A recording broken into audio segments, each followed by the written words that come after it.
एगो कोसियर से सखी अपना सखी की यहाँ फोन करे तरी कहते कि ये सखी कोसियर में बड़ी सुंदर माई के यज्ञ होता, माई के मंदिर के प्राण प्रतिष्ठा होता। तू चल या बड़ी मेला सुधर लागल बा, बड़ी पंडित लोग आइल बा, बड़ी गवैया लोग आइल बा, बड़ी भीड़ लागल बा। ए सखी हमरा भौजी अपना सखी के फोन करे तड़ी, हमरे ऐसा सखी के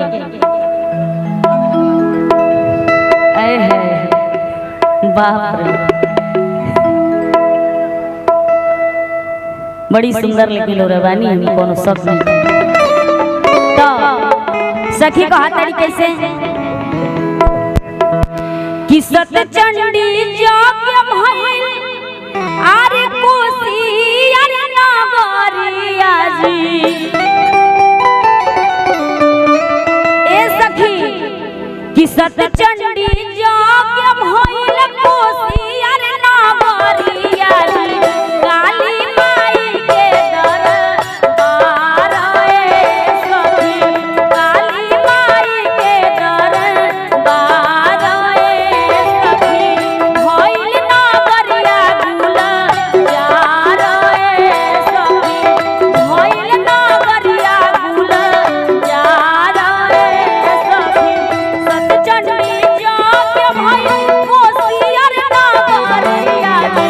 सत चंडी जाके भइल कोसी अरे नागरिया जी। काली माई के स्थान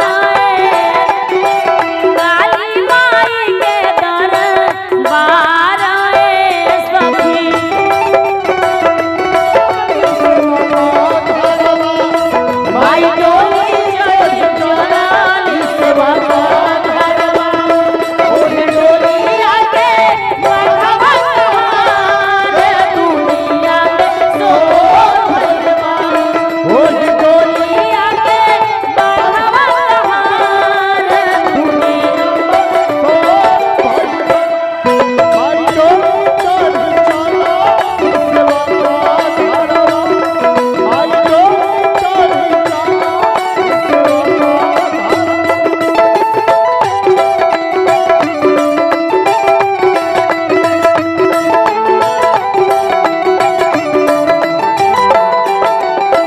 कहतरी कि ये सखी जल्दी चली आवा, बड़ी भीड़ लागल बा। आगे का कहतरी लागल बा मेला रे ला बाटे भगतन के।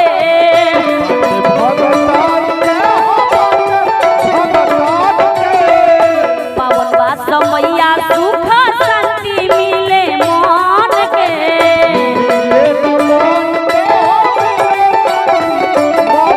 लागल बा मेला रे ला बाटे भगतन के। पावन बा समैया सुख शांति मिले मन के। संत लोग के भइल बा जुटन भाया साथनावा हो, संत लोग के भइल बा जुटन भाया साथनावा हो।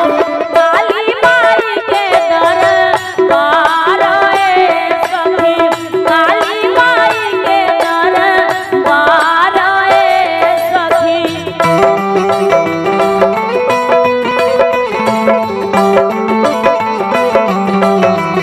छोड़ तेरा गाना वाके छोड़ी ना होई, तो सवार हो जाए।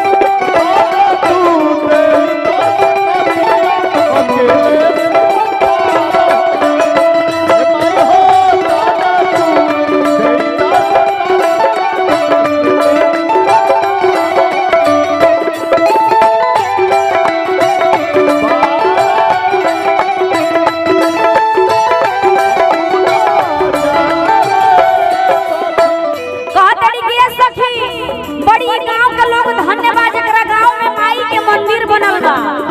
बड़ी सौभाग्यशाली वो आदमी होला, वो इंसान होला। मकान तो सभे लोग बनवावेला, लेकिन मंदिर केहू केहू बनवावेला।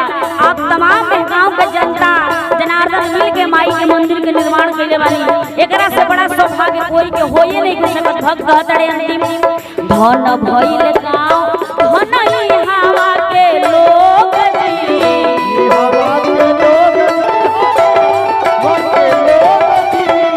मंदिर बनल